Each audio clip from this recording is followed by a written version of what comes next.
Hi guys, welcome to our Fitness for Myeloma event tonight.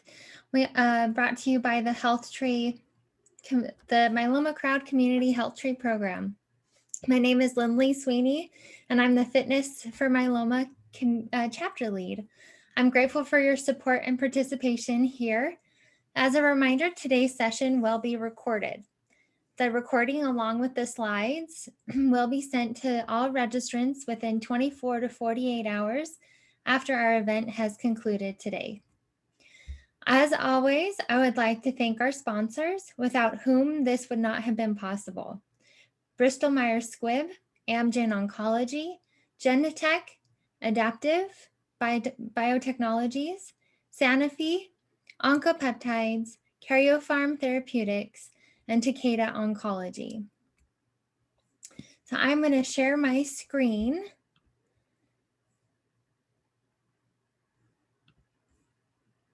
All right. I hope you all can see that now. So today's topic will be living with uncertainty, protecting your mental health. While mental health is certainly not physical exercise, true physical health includes protecting your mental health. It all encompasses together. If we're not taking care of our mental health, our physical health will also be affected. As we become more aware and accepting of our emotions, thoughts, and feelings, we're able to improve our mental health and face the many challenges that come. We invited both patients and their families here because this is not a topic that only applies to one group. Rather, a topic that, though individually applicable, benefits everyone. Today, we'll be learning how to we hope we can learn to protect ourselves, cope with emotional swings, and have tools to help ourselves and others and that can impact their mental health in so many ways.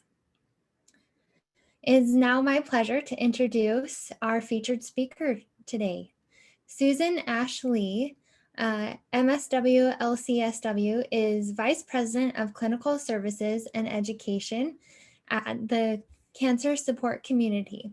She is responsible for all clinical program services, including in-person, telephonic, and digital support, all critical components of the $50 million in free services the Cancer Support Community provides patients and their loved ones each year. Susan earned a master's degree in social work from the Jane Addams College of Social Work at the University of Illinois in Chicago, and her bachelor's degree in English from Westmont College. She holds a clinical social work license in both Colorado and California. We are so excited to hear from you today, and we are going to turn the time over to you. So I will stop sharing my screen so that we can then see yours. Well, great. Well, welcome everyone. It is just fantastic to be able to spend Wednesday evening with you. And we have a lot in store for the next hour to engage you, to challenge you, to take some deep breaths. And we're going to do some things together, both in some polls and some chat. And living with uncertainty, I can tell you it is one of the biggest challenges we face, both after a diagnosis and just living through the global pandemic of COVID. What we're going to talk about today can be used in lots of realms of life. And so please feel free to ask questions through chat. And I will make sure at the conclusion of this presentation that we'll have some time to spend answering those. So let me invite you first to kind of put your feet on the ground, take a deep breath. Maybe you've just come in from traveling from work or some other responsibility of life. And so take a deep breath with me and let's just be here for the next 50 minutes. I invite you to turn your phone on silent, and I have invited myself to do the same. So you heard a little bit about where I work. Our mission at the Cancer Support Community is a mission that's really aligned with the organizations that are supporting tonight, which is to ensure that all people impacted by cancer, whether you are diagnosed yourself or supporting someone with myeloma, and that you're empowered by knowledge, strengthened by action, and sustained by community. We believe at the Cancer Support Community, much like you, the community is stronger than cancer. And so we're going to dig in today. So here's where I'm headed over the next bit of time. How uncertainty manifests during cancer. What are those shared or common challenges and worries that you face? What are those mental health pieces, whether it's distress, anxiety, or depression, that can impact your well-being? And how together do we acknowledge the knowns and unknowns and sit with that kind of crummy feeling that comes with uncertainty? And then ways in which you can support yourself or support someone you love, and other resources you might want to engage in that might support you. This is where we're headed. So let's first talk about uncertainty. While we may not wish to acknowledge it, uncertainty is a very natural and unavoidable part of life. In fact, very little about our lives is constant or totally certain. Life can change very quickly and very unpredictably. And I imagine that all of you have experienced uncertainty. So let's start this section with a poll.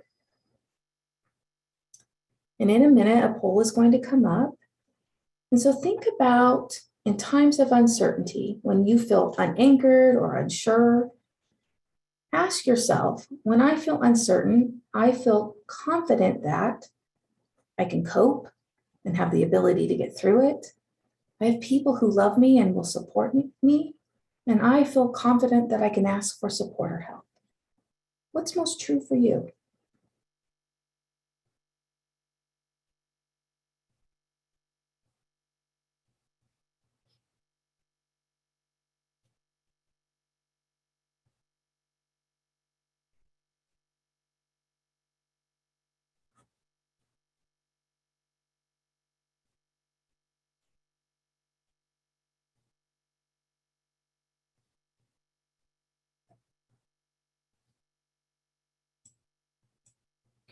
I am not seeing the results yet of that poll.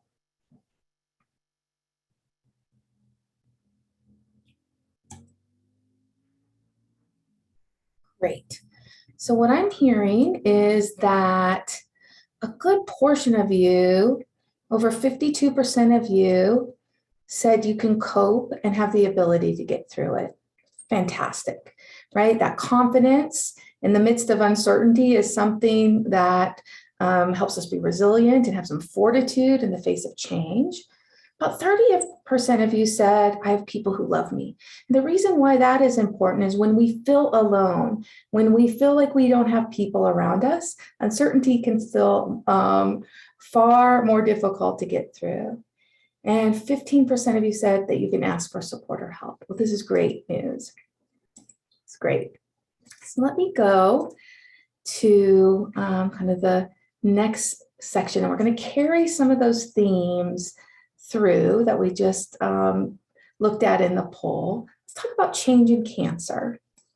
There are many, many changes that a diagnosis of cancer can bring. And let's start first with the physical changes. Right? So there are physical changes that are appearance-based. Maybe there are changes in your skin, weight gain or loss, right? There are also physical changes that happen in our ability to carry out daily activities, fatigue, feeling not as strong, maybe feeling unbalanced and having mobility, right? So that's one realm of change. We also see change and uncertainty impacting our emotions. Maybe we feel more vulnerable and less courageous. Sometimes we can feel down or hopeless or really sad and depressed. Sometimes uncertainty and change can just be an overwhelming experience where you're not really able to put a finger on what you're feeling. You just feel overwhelmed by all of the emotions that are coming your way. Sometimes it's a sense of anxiety or pervasive worry or a nervousness that causes you to feel restless, kind of uncomfortable in your body. Sometimes cancer can cause uncertainty and changes spiritually in that meaning and purpose realm of life. Maybe you begin to question the purpose of life. This can happen especially in the midst of a cancer diagnosis when you think, this wasn't on my calendar. I was just ready to retire and now I have to go through treatment. Or I was about to get married or have a child. And now what does it mean? Examining what really matters to you, kind of a reprioritization, can happen in the midst of cancer change and uncertainty. We talk about the universal challenges of cancer, those things that really connect us regardless of diagnosis. And those themes that come up, those universal challenges, kind of loss of control. I used to have a schedule, and now my oncologist is telling me I've got to be here on a Tuesday at this time. Well, a Tuesday at this time is usually when I went to coffee with my friends, right? Unwanted aloneness, that feeling of, I'm not sure my friends and family can really relate to me and what I'm experiencing. Loss of hope. Sometimes it's not a full loss of hope, but maybe what I used to hope for is changing, and that's uncomfortable. So let's put up a second poll. And I'll just ask that you tell me the answers since I'm not able to see them once they come up. What is the primary universal challenge that you relate to?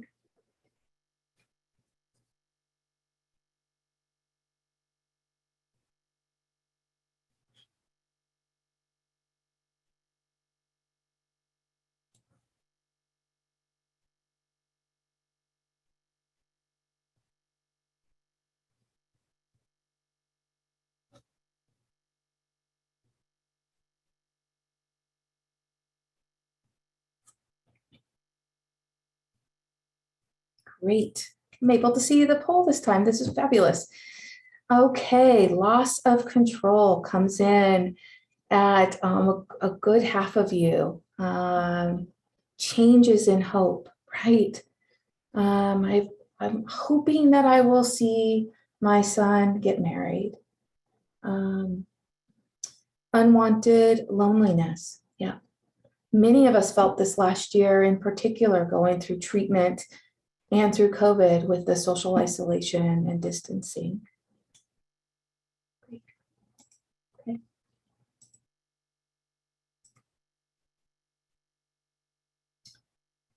So we talked a little bit about the changes physically, emotionally, and spiritually.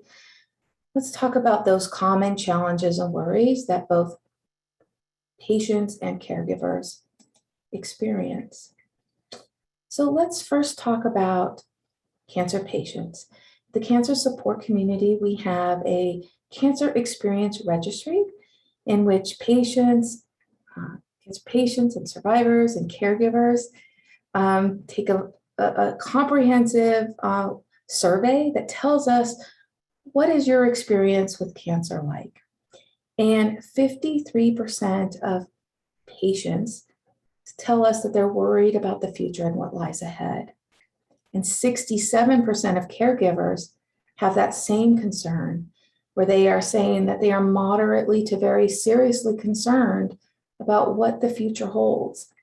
which goes back to that idea, that universal challenges of kind of that,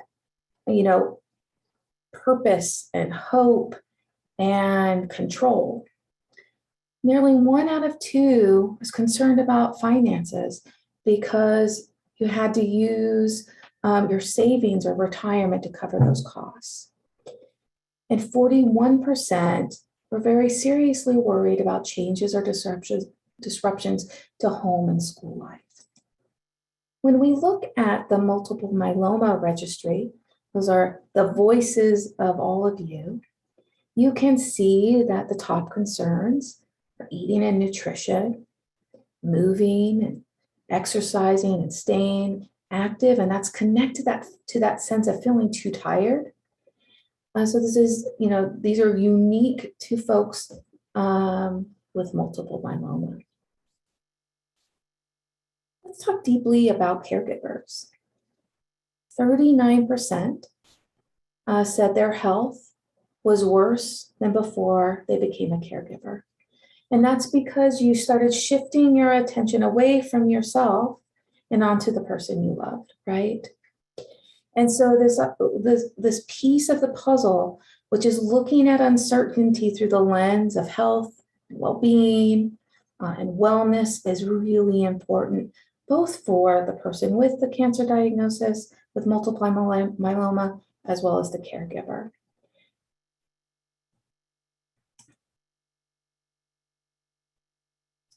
So we talk about cancer and cancer caregiving as a roller coaster, right?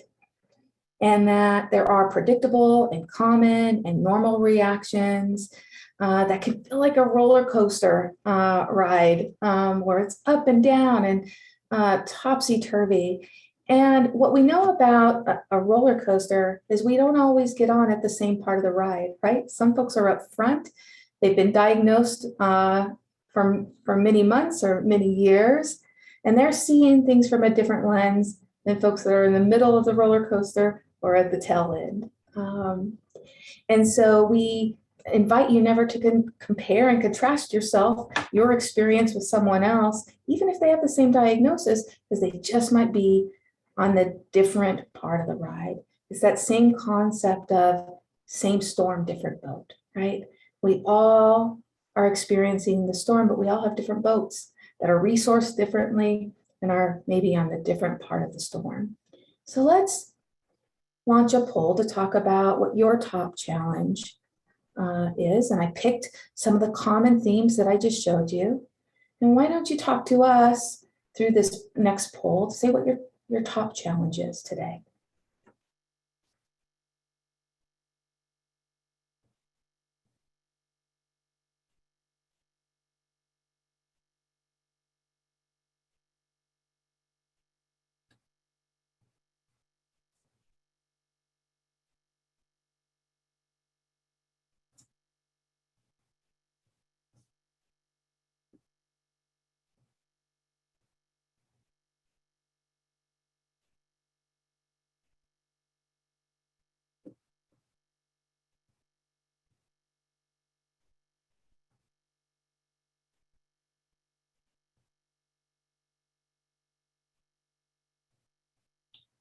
Thank you. So not surprisingly, you're experiencing one of the most common challenges, which is worrying about the future and what lies ahead. So let's take some time. I want you, if you have a moment, to think about what are the ways in which you support yourself when you're having this sense of worry about what your future looks like or what might lie around the next corner. And I invite you to put into the chat some themes or some things that you do during those times of worry. And I'll just read them out. I won't use your name, but I'll just read them out. And as a way of just really honoring the ways in which you comfort yourself, and maybe to give some tips to other folks that are here tonight.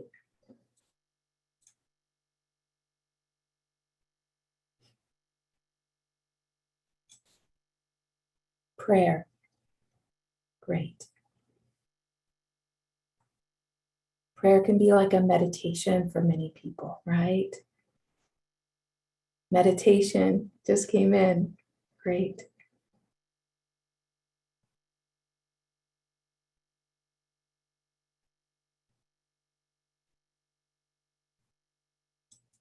Some folks find great meaning when they talk to someone. I've taken up drawing, painting, talking with friends. Prayer has come in a couple of times. Great. Great.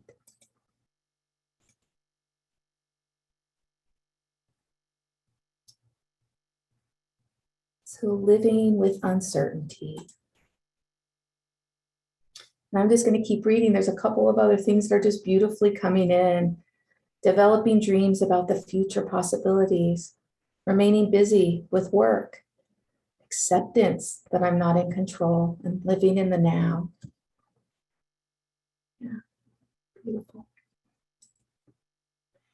Those are all incredible techniques, and we're going to talk about some more of those, of what can you do every day, from acknowledging the good, to taking time for prayer and meditation, to connecting with others. We're going to talk about all of those things as a way of continuing to have resilience and fortitude in the midst of this. So here are some of the common fears that put us squarely in this place of uncertainty, right? Because we can't control them, right? We can't control if treatment will stop working, or if the cancer will recur or progress, right? Or if we'll have a relapse. These are all things we cannot control. And anything we can't control and master, it puts us in this place of acknowledging the uncertainty of life, right? There are some common worries for caregivers that puts them also in this place of living with uncertainty. First, you're thrust deeply into a role that maybe you didn't have any preparation for. Often, caregivers are performing tasks alone, or feel like they've got to do it all. Sometimes there's these living losses, that fear of losing the person that you love and saying goodbye. And that can be an impossible thing to even consider. Many are become professional jugglers as caregivers, where you're juggling those caregiving duties and work and parenting and life, right? And when caregivers come to me, because of all those other things that are listed, sometimes they feel so inadequate. Maybe I'm not doing enough. Maybe I need to do more. Are these things that you're feeling?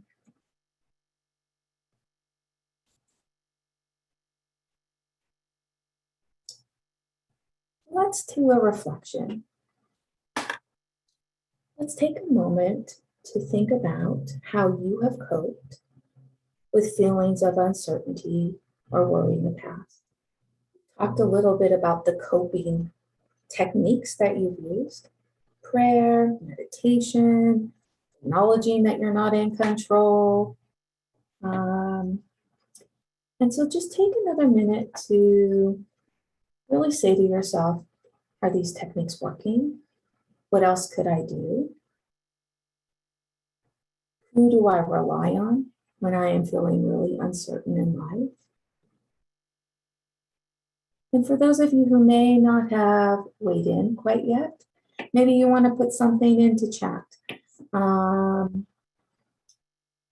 about things that maybe you used in the past with other life stressors that you've carried in to your multiple myeloma experience.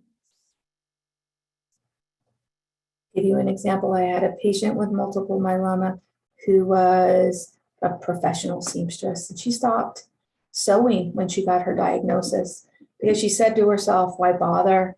I'm probably not going to live long enough to see my grandchildren in these clothes that I'm sewing, or to see the next person that I'm making a bridal dress for. And when she started doing this reflection on uncertainty, she began to say, I have such pleasure from the act of sewing. Sewing is a meditation, sewing is a prayer for me, right? And so she used this skill and brought it into her future. So take a minute just to think about and acknowledge how you can apply those things that bring you joy to help support you during times of uncertainty.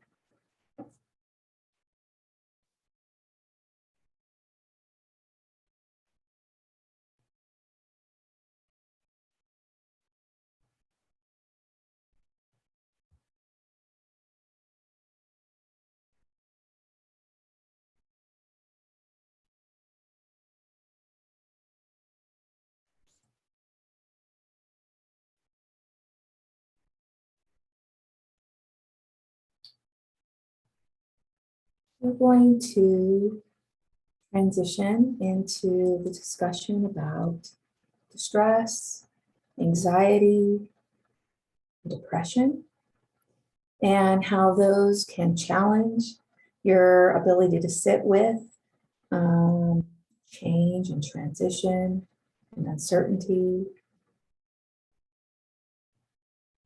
I love this comment that just came in, which is that maybe myeloma teaches you that the things you used to obsess about were trivial, right? And and maybe it even gives you the ability to have some perspective, right? Yes, sometimes that's the offering, right? That when we're faced with a daunting life challenge, the invitation is to take a step back and take account for all that we're feeling and experiencing. And also looking around and saying, is this how I want to spend my time worrying and focusing on these things when maybe what matters to me most is this, and I want to have the energy and the time to spend on it. It's a great invitation. Okay. So let's first focus on distress, right? Distress can feel like a mix of anxiety and depressive symptoms, right? That anxiousness and irritability.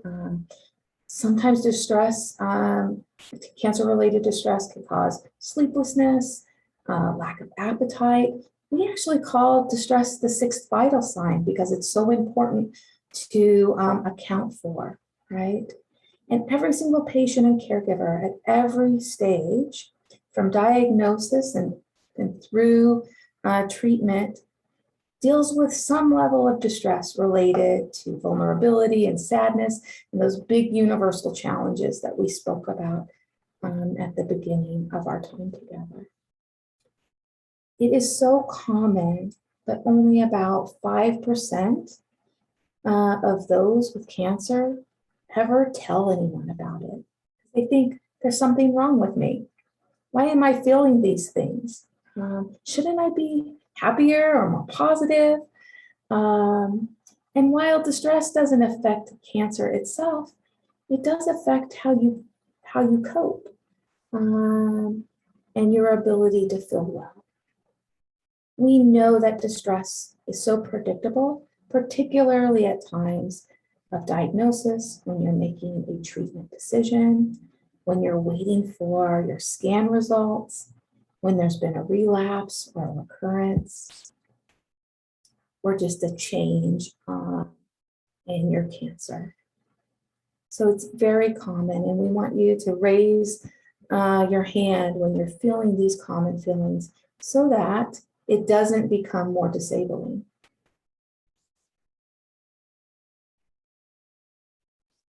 Anxiety is pervasive fear. And in the studies and research, about half of all cancer patients say they feel some level of anxiety, and a fourth feel a great deal of it, right? And prolonged anxiety can really impact your ability to feel safe and well and to make good decisions. Yeah.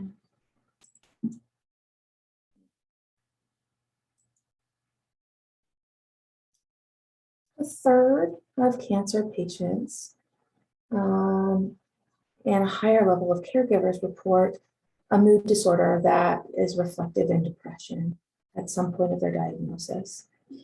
And about 10 to 20% of cancer patients continue to report depression and anxiety well after their initial stress of receiving a cancer diagnosis.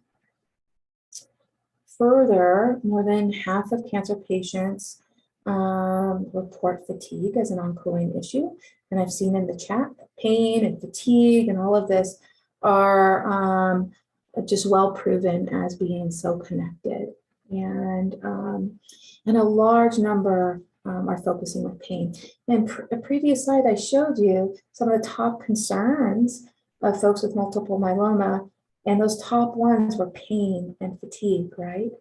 And so just because they are common doesn't mean we shouldn't be asking for help and support so that we can feel more fully and better able to tackle the day.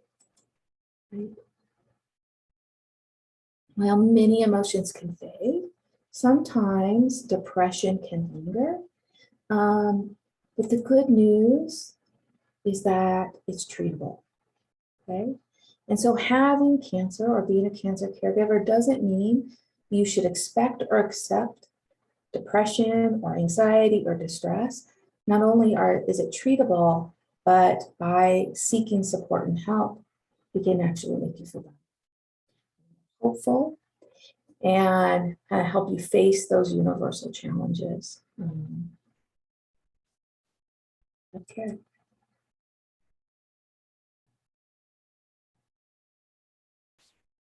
I don't know about you, but there's nothing I like less than living in the unknown. I like the knowns.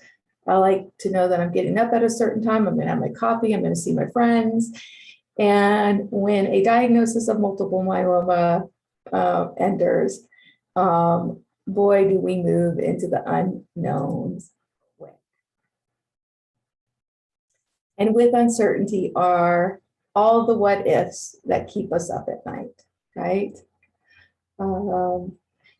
So take a moment and put in chat, what are the what ifs, those unknowns, so to speak, that you struggle most with, that maybe you don't even talk about anymore because your friends and family tell you, oh, don't think that way. Just stay positive. What are the what ifs that you feel like you want this group to acknowledge tonight?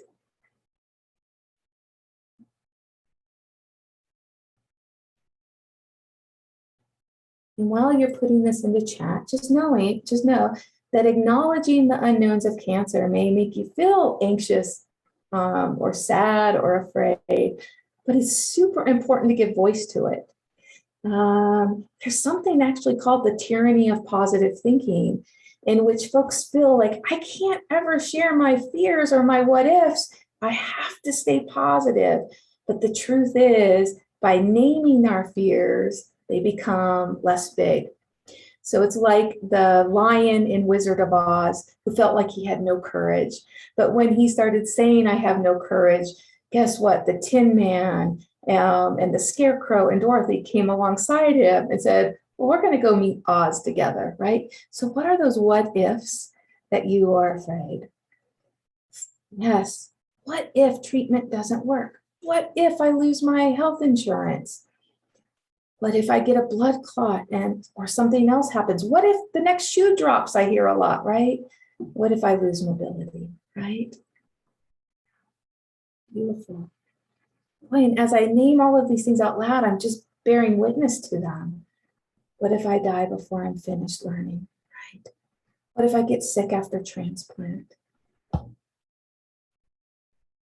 Just bearing witness to these as you write them, I say them out loud. Thank you for your honesty and your vulnerability tonight. Thank you. As we say out loud what our biggest fear is, we get more courage. What if treatment doesn't work, right? What if side effects cause me agony as well, right? Great. And I imagine as I'm nodding my head reading it, many of you are nodding your head as I say it, right? Because these what ifs are universal as well. So let's do a poll, a what if poll, which is when I have these what ifs, I know I have someone in my life, right? So let's see what you tell us in this next poll.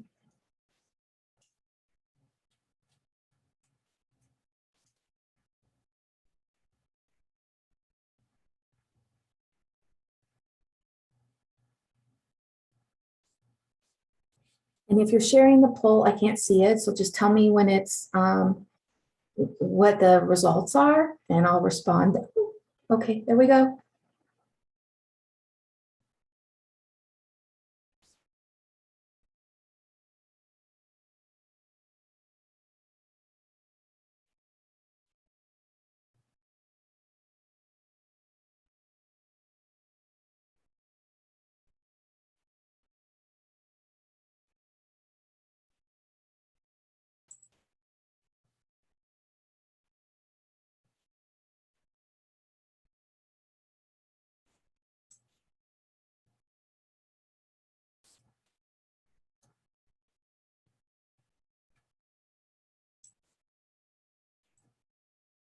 Right. So many of you have someone in your life that allows you to share your what ifs. Right. Great. And I encourage those of you who haven't to make a plan to tell someone. And sometimes the person in your life that you share things with also needs to have someone in their life that they can share their fears and concerns with as well, right? Because we can't always hold this emotional space for each other all the time. Because as you can see, caregivers and folks with the diagnosis both share these common concerns of fear and uncertainty and what if. And those of you who feel like you don't have someone in your life to share those what ifs, perhaps there is a support group or a counselor that you could reach out to, that they could be your what if place to hold that those deep fears and concerns. But I just want you to know, I feel so confident that there's nothing wrong with the what ifs. What is wrong is pretending you don't have the what ifs and not giving voice to them and getting support for it.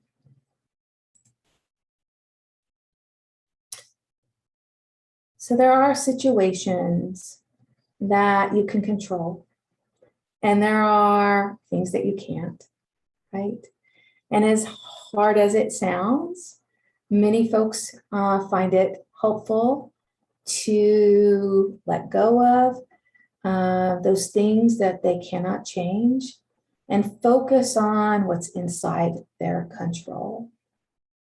So those things that are outside of our control was your diagnosis to begin with, right? None of you penciled in multiple myeloma on the day that you were diagnosed, right? What is also outside our control are those treatment recommendations or treatment options, right? We also can't control the responses of those around us as much as we would love to, right? And finally, what is outside of our control is the future. So over 50% of you said your biggest concern is what the future holds, right? What lies around the corner. So what's inside our control is how you respond, right? And what I mean by that is, do you allow yourself the full range of emotions? That full range of experience, right? Of saying what you need. What is also inside your control is learning more about your treatment options and what's available to you, without that also becoming the sole focus of everything you do. Right? What is also in your control is communicating your feelings, your desires, your wishes, your needs. And finally, those decisions about my actions today. So sometimes we wake up and we're just so exhausted. And we say, oh, why bother? Another option is to say, maybe I'm not able to do a 20-minute walk like I normally do, but I'm absolutely going to take a 5-minute walk.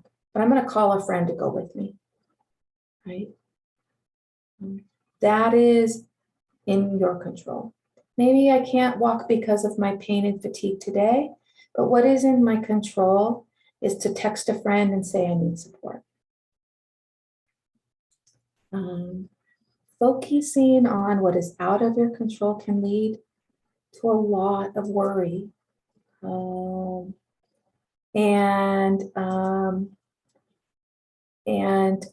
undue zapping of energy.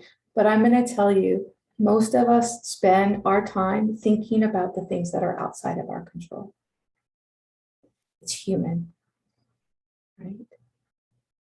And so the invitation for all of us is, how do I step inside the circle of control?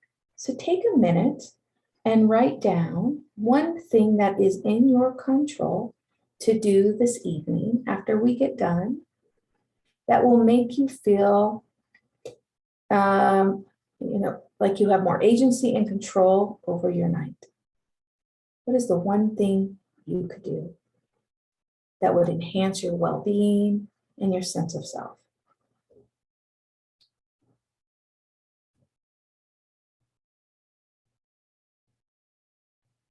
So the one thing I'm going to do this evening is I have a meditation app, and I know that meditation always makes me feel more solid, resilient. And so the one thing I am going to do tonight is that meditation. Take a shower. That's right. Take time to pray. Read a good book. Great. Maybe the one thing that's inside your control tonight is just to take a deep breath.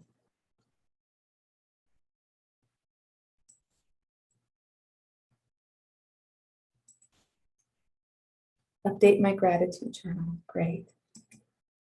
So one of the things that we know that's square in the research is 10 mindful minutes every day, finding 10 minutes where you put away the phone, put away all of the tasks of your day, and simply take a breath. That could be through prayer, it could be through knitting, but being mindful with each breath. The other thing we know that can really help you feel more resilient and have a sense of control is writing down 3 good things that you experienced in the day. And it is actually the act of writing it down that bolsters you and buffers you from the what ifs, right? So the what ifs are going to be there, and you're going to honor them and acknowledge that you have them. And you're going to begin to notice the good. And that could be, I had a beautiful cup of tea with a friend. It could be, I was able to sit in my garden and just be present. A good thing could be, I was outside and I saw a butterfly, right? My good things that I'm writing down tonight is, as I was on a morning walk, I saw a deer and her doe. And the doe still had freckles, the little spots. It's a good thing, right? So I'm seeing walking, helping others through coaching. Yeah. Trust God. Yeah. Learn more. Get busy. Love it. Love it. All right. Let's talk about mindfulness. 5 to 10 minutes every day allows you just to interrupt the distress and worry, right?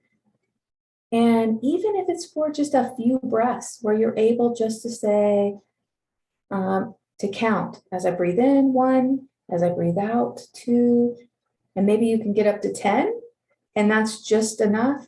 It will be just enough to allow you to relax and to have more perspective. So let's take a moment to practice in these last few minutes of our time together.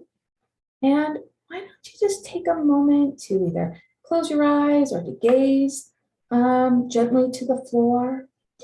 And maybe you put your hand on your belly and just simply take some slow and easy breaths, beginning to notice what it feels like to have the breath go in through your nose or maybe in through your mouth and then out.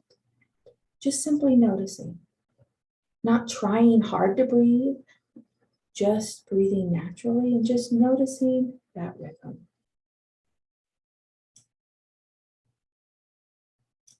And it will be natural, but you'll wonder if you're breathing correctly. Maybe your mind will wander to anxious thoughts. That's okay. Just remind yourself to keep breathing and to stay in this present moment.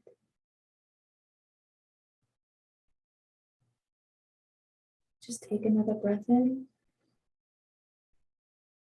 and another one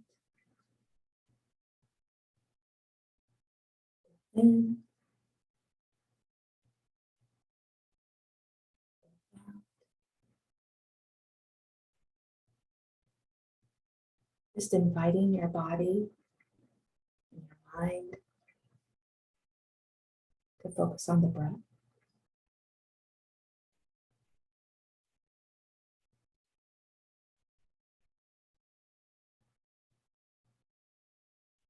And then maybe you just take one more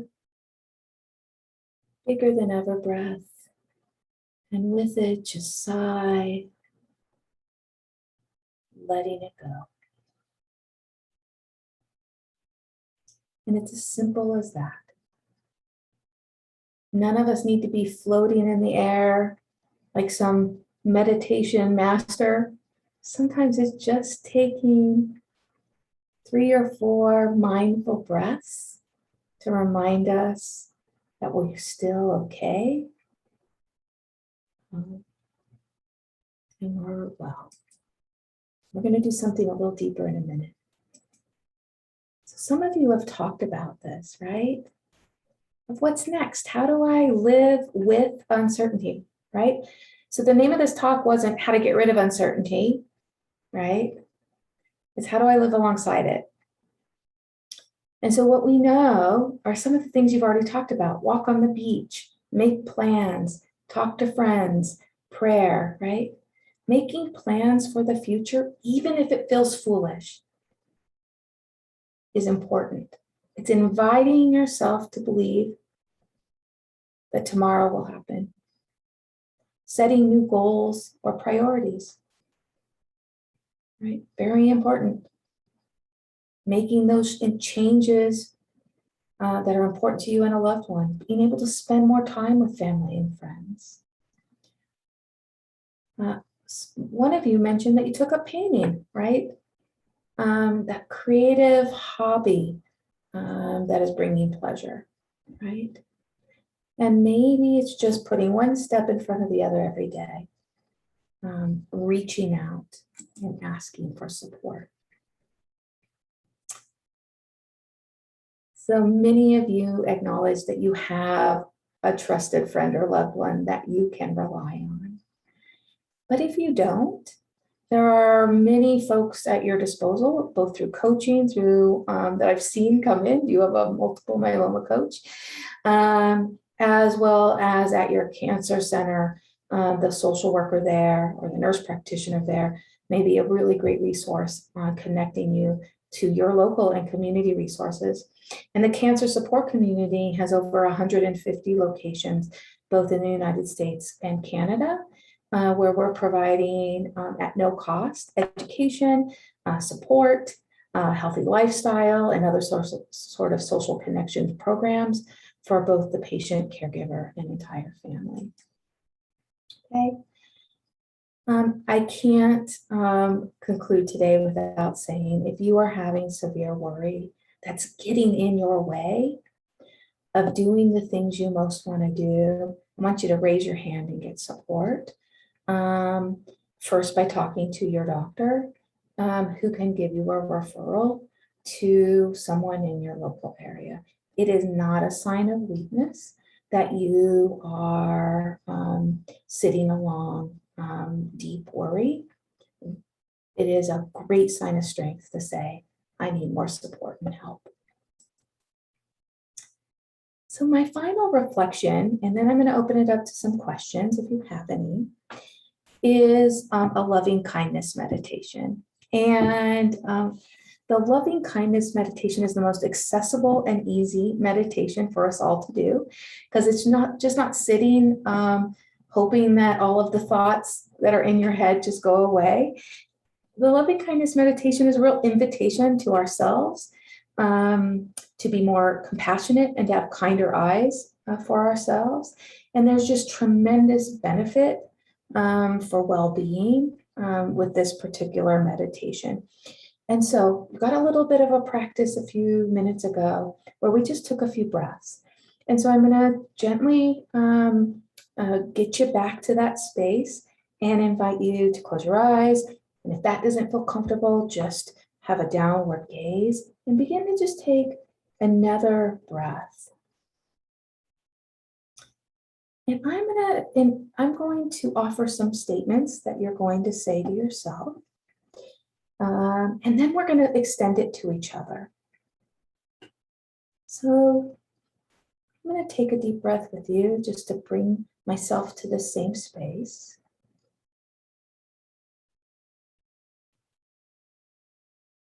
And then I'm going to start.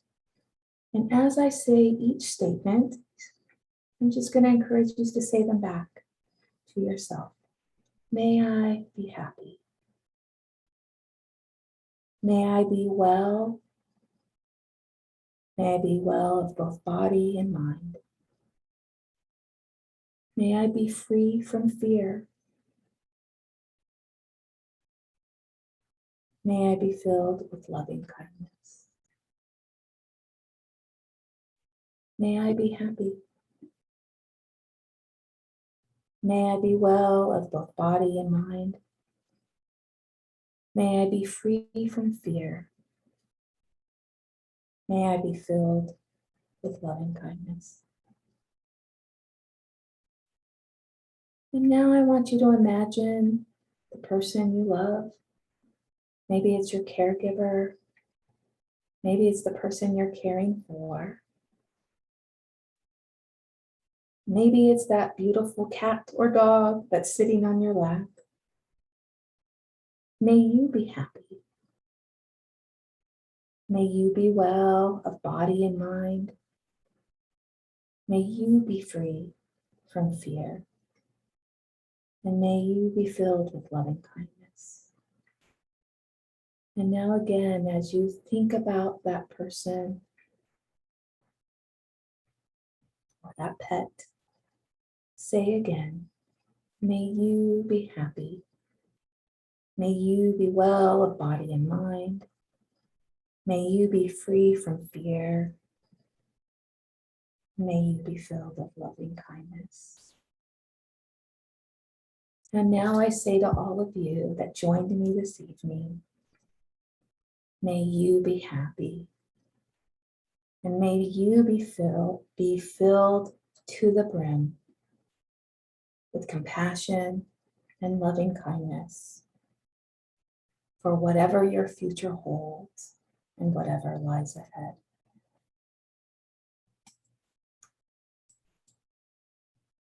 So as you return to the space, you will get all of my slides that have the resources from my organization. And I'm going to open it up for some questions. And I see them coming in. I'm going to stop sharing so you can just see us and not have to see slides.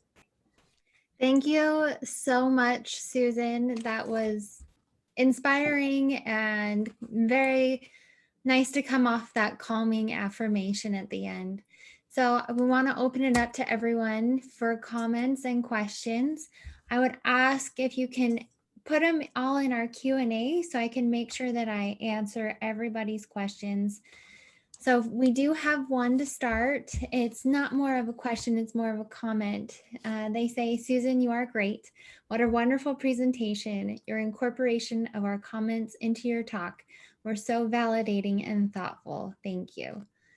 I have to second that. I think it's so great that having one of my struggles with doing webinars is not being able to have that interaction with people to know what they're thinking and feeling and what they need. And because that's what this is all about, is reaching what they need. And you hit it right on today. So thank you so much for including them and allowing them to give us that feedback of what they need. So Well, you're welcome.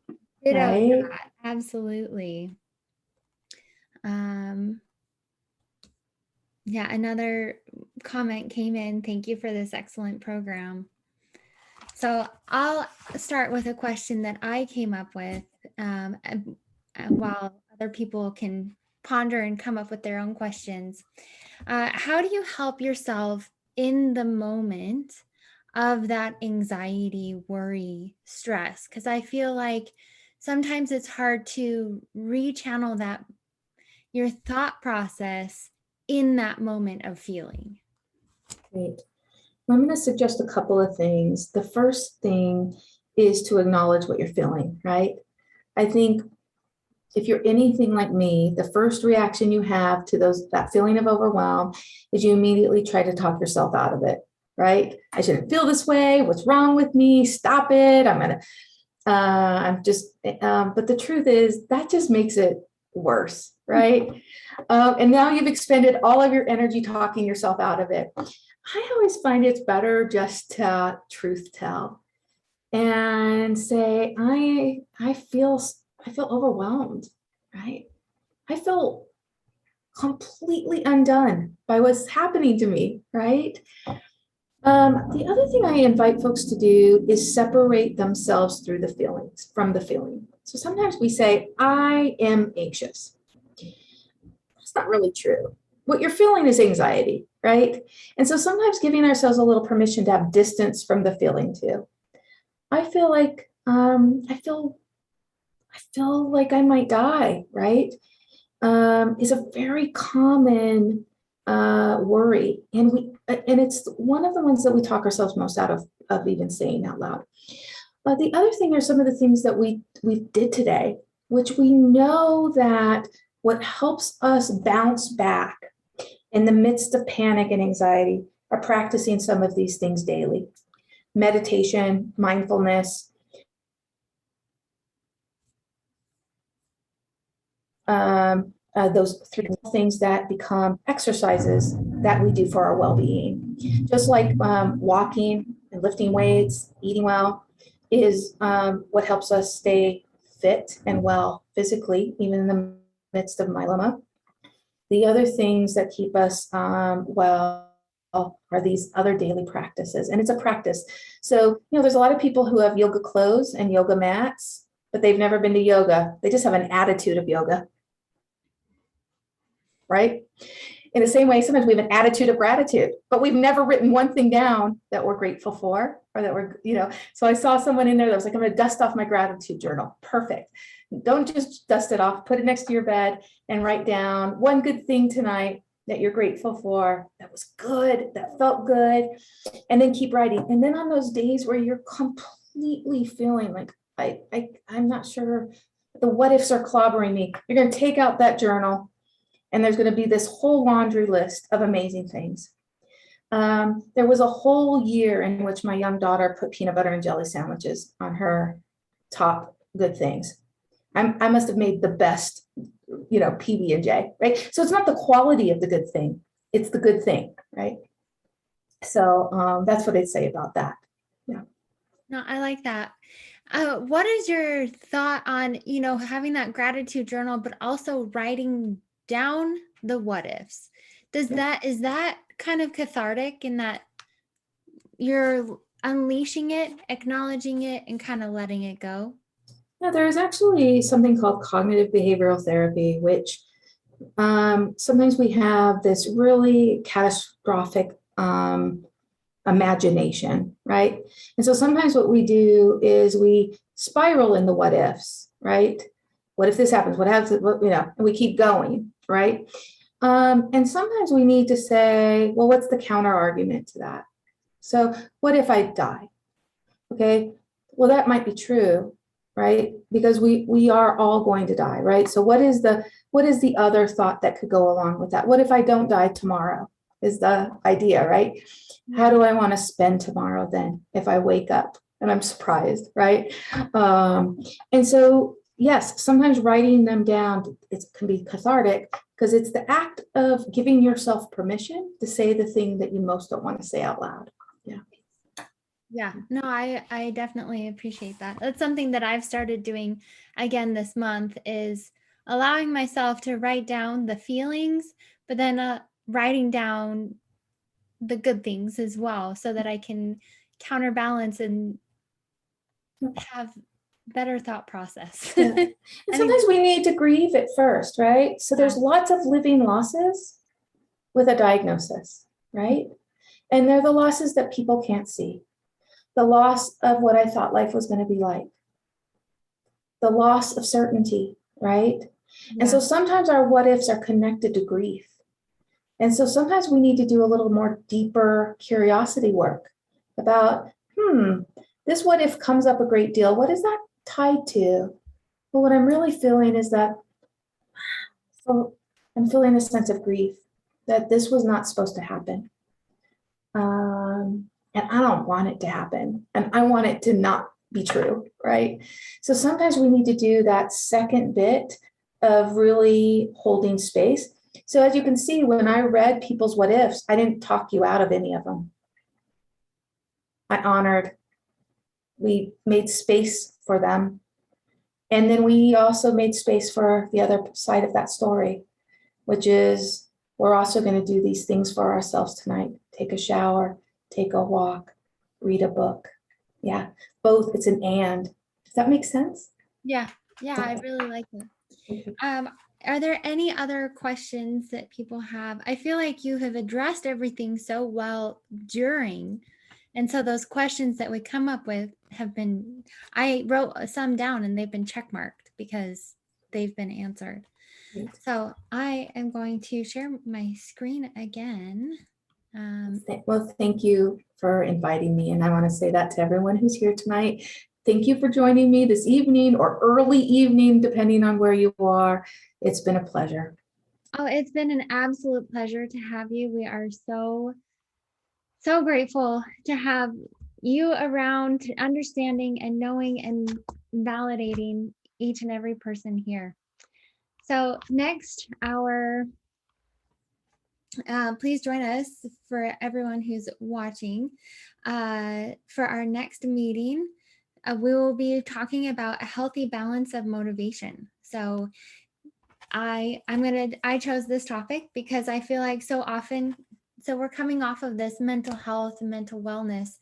So often we forget about the things that get us up in the morning, the things that excite us and motivate us. So we're going to talk a little bit about that healthy balance of motivation in our lives and how we can revisit our goals that we set for ourselves earlier this year and each week, And we will be celebrating our Blood Cancer Awareness Month, where we will be motivating each other, coming together as the fitness chapter and our Muscles for Myeloma event with our Move Spring competition, where we'll be encouraging people to get in 20 minutes of exercise a couple days a week. So I'm really excited for this event and to share all of that with you. So next, you may be interested in other myeloma crowd community events that we have coming up. Monday, August 9th at 7 p.m. Eastern will be our relapsed refractory chapter. We will be discussing Darzalex Faspro with multiple myeloma specialist, Dr. Caitlin Costello. Tuesday, August 10th at 6:25 p.m. Pacific is our SoCal Myeloma Community Chapter. We will hear from Todd Foster, Head of Product at HealthTree, as he discusses how to unleash the power of HealthTree Cure Hub to make your journey easier and accelerate a cure. Wednesday, August 11th, we have two events. At 2 p.m. is our stem cell transplant chapter. Dr. David Avigan will join us to talk about the different categories of immunizations, the role of immunizations post-transplant, and a future of vaccinations in myeloma therapy. At 7 p.m. is our minimal residual disease MRD chapter launch. Dr. Natalie Callender from University of Wisconsin will discuss MRD basics with us, such as what is MRD testing used for and how it is tested. Thursday, August 12th at 7 p.m. Eastern in our Myeloma Caregivers chapter event, we will hear from author and myeloma coach Raina Weiner about how to advocate for you and your loved ones in health. Her signature phrase is trust your doctor, but not that much. She's awesome. We are excited to hear from her. The link to sign up for any of those events and even more events I have not mentioned today is found at the bottom of this slide and will be sent out in the follow-up email on Monday. Once again, a big thank you to our sponsors, Bristol Myers Squibb, Amgen Oncology, Genentech, Adaptive to Biotechnologies, Sanofi, Oncopeptides, Karyopharm Therapeutics, and Takeda Oncology. Thank you.